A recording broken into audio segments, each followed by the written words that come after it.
qizlar, yaxshi keldinglarmi? Endi darsimizni boshlaymiz. Bugungi mavzuyimiz bizani soch turmagi, kunduzgi, keyin makiyaj, arabika makiyaji, kechki klassik prichoska, keyin avangard. Keyin xina chizish ham bor programmada. Shu darslikni biz shu 2 soat darsimizda qilishimiz kerak. Tushundinglar? O'tgan mavzularni hammasini bilasizlar. Esingizdan hamma o'zingizlar ustingizda ishlayapsizlar? Tushunarli. Endi oxirida imtihonda ko'raman-da, kim nima qiladi. To'g'ri? Xo'sh qizlar, bu soch turmagi uchun bizga kerak bo'ladi ployka. Sochni ajratib olamiz. Bo'lak 2 sm 2 sm bo'lakligi bo'lib ployka qilamiz. Tepaga qaratib ployka qilamiz, ustiga, ichiga emas, ustiga.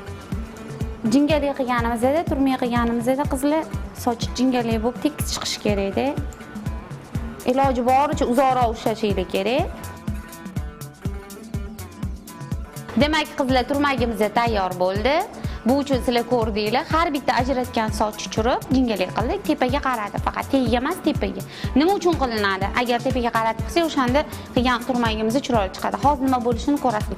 Tepa qismini oldimiyani ikkita farq ajratib, ikki taraflama 2 sm oralig'ida olamiz. Kengligida uni ham jingali qilib, qisqich yordamida qistirib qo'yamiz. Endi boshlaymiz. Atrofini yon tarafidan boshlab ochamiz. Lak yordamida qotiramiz. Har bitta o'ragan jingalagini ochib chiqamiz.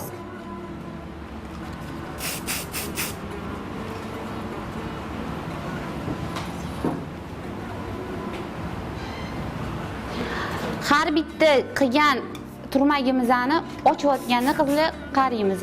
Bundan chiroyli bir nima desam ekan, turmay chiqish kerak.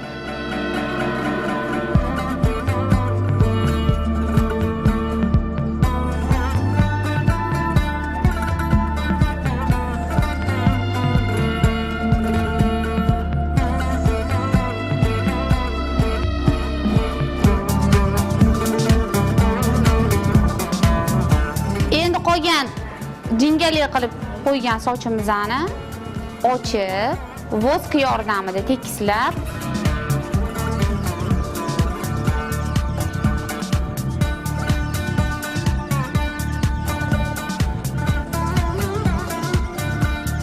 xullas qizlar ko'rdinglar, bu turmayni kunduz kuni deb nomlanadi. O'zi kunduzgi ukladka deb, lekin bu turmayni kechqurunga ham qilsa bo'ladi. Demak, hammanglar ko'rdinglar. Soch toza bo'lishi kerak, tekis tortilgan bo'lishi kerak. Fen yordamida bo'lakligi bo'lib, ployka yordamida jingali qilib, har bittasini qilgan jingaligimizni ochib chiqdik. Bu nima uchun? Bu katta ship ko'rsatish uchun. Nachos ishlatganimiz yo'q. Faqat ishlatgan bo'lsak, vosk ishlatdik, keyin lak yordamida to'g'irladik.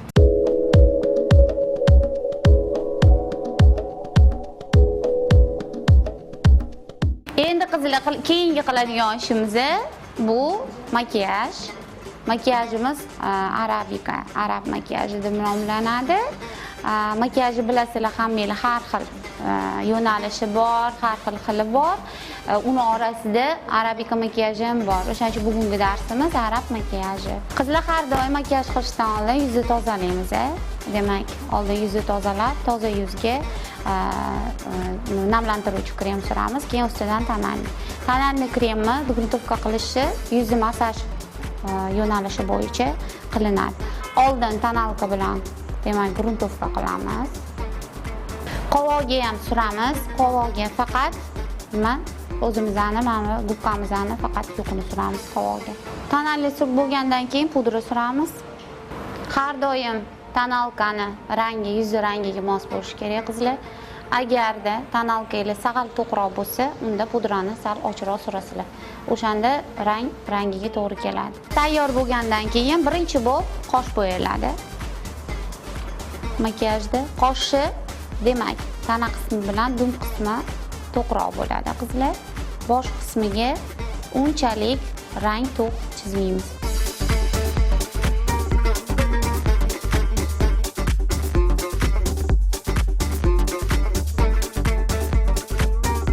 Qoshdan keyin ko'zga, qovoq qismiga bir xil rangda ko'zga teng suramiz. Bu aslida tegidagi rang bo'ladi.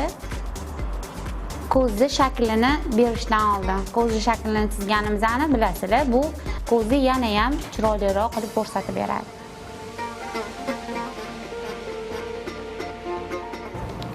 Endi ko'zni shaklini chiqaramiz. Qizlar arab makiyajida makiyaj to'q bo'ladi. Endi tepaga qaraydi. Mijoz tepaga qaraydi, ko'zi tegini ham xuddi shunaqa tepa qismini kontur qanaqa chizgan bo'lsak, ko'zi pastki qismiga ham chizamiz. Yarmigacha. Demak, tashqi burchak har doim to'q bo'ladi, qizlar. Ichki burchak och bo'ladi. Demak, tashqi burchakka qanaqa rang surgan bo'lsak, tashqi burchakka pastki qismiga ham xuddi shu narsa suriladi rang. Ichiga nima rang surgan bo'lsak, ichki burchagiga ham xuddi shu rangni suramiz.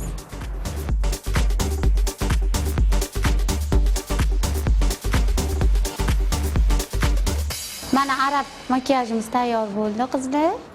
Bunga faqat 2 xil rang ishlatdik. Buni har xil 3-4 xil ranglar bilan ham ishlatsa bo'ladi. Hozircha faqat issiq rang ishlatdim, jigarrang bilan tilla rang. O'zi umuman bu faqat 2 xil rang bilan emas, har xil yana 3 xil 4 xil rangda ham ishlatsangiz bo'ladi. Orasiga sovuq rang ishlatsangiz ham bo'ladi. Demak, sovuq ranglarimiz bu siyoh rang, pusht rang bilasizlar. Bu hozircha issiq rangdan foydalanilgan. Arab makiyajida qizlar eng muhimi faqat kayal chizish.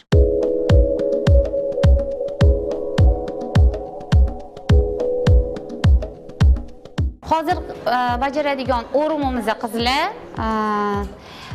nima desam ekan, qanaqa tushuntirsam ekan, kapishon deb nomlanadi. Buni prosta qisqa nomi shunaqa. Bu 2 taraflama tushib turadigan o'rim. Demak, bu o'rim uchun biz oldin sochni teng 2 ga bo'lib olamiz o'rtasidan.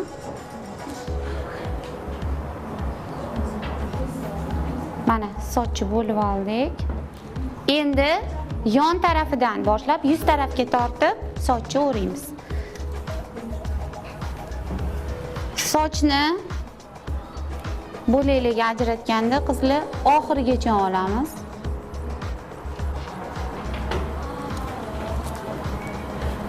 Oxirigacha 100 tarafga qarab farq ajratamiz. Har bitta ajratgan farqimizni o'rimga qo'shib ketamiz.